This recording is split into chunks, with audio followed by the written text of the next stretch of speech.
ساکن دهه توگرک جامعه دهات توگرک نویه واسه رحمت الله شیرالی این درختان انجیر را برای راهگذران شنانیده است.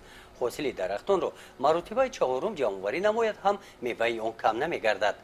انجیر بسیار میوه گویا معجزه‌آفر است که پیش از همه میوه پخته میرسد و در طول تابستان یک روز بی انجیر نمیماند و در تیر ماه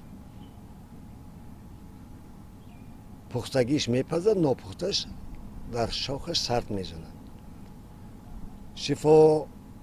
خاصیت شفایی دارد انجیر. خاصیتی دارد که برگ‌های او را گاو و گوسفند نمیخورد.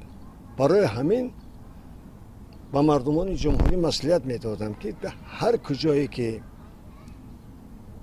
مساعد است انجیر شنانند تا که مردمان جمهوری هر یک رهگذر انجیر خورند. رحمت الله آموزگار از عمل او در زندگی از کارهای آبادکاری و سازندگی عبارت می باشد. شغلش باغکاری است. این تاگزار عبارت از 8 نوع انگور شیرین محصول مهنتی او می باشد. در این قطعه زمین که همگی 4 سوتیخ را تشکیل می دهد زیاده از 3 تن انگور موجود است. از همین تاگزار یک ماه پیش انگور پیشوزک به بازار برآورده شده بود. در باغ ما بغیر از زیتون دیگر همه نیالها را داریم.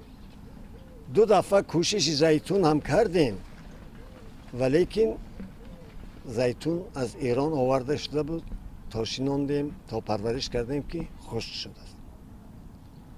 77 نهال انار دارم.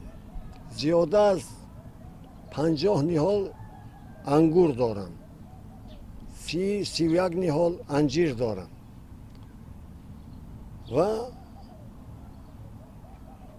در این گرد و اطراف خانه وجود ندارد که دستنهالی از من دادگی و شناندگی یا که با دست خودم شناندگی وجود داشته باشد. قطعه زمینی نزد اهلیگی منزل استقامتی رحمت الله پر از درختان هرخیله میوه دهنده می باشند. اینجا انجیر و انگور و انار بسیار است. او میگوید که باغکاری هم هنری مردمی است. در سال هنرهای مردمی از بنیاد باغ دیده هنری بهتر گمان میکنم که نیست. از روی فلسفه ناصر خسرو قبادیانی